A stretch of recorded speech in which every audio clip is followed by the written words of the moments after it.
very strange weather anomaly has occurred more than just a few hours ago.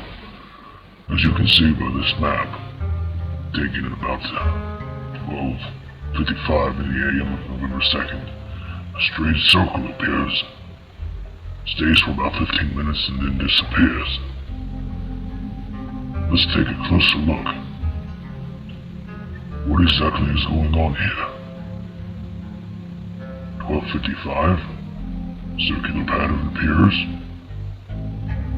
stays till about 1:10, and then at 1:15, disappears along with several other clouds in the West Virginia state.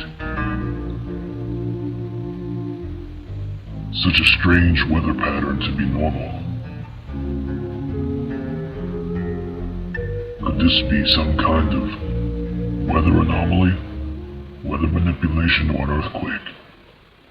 We will never know. End of transmission.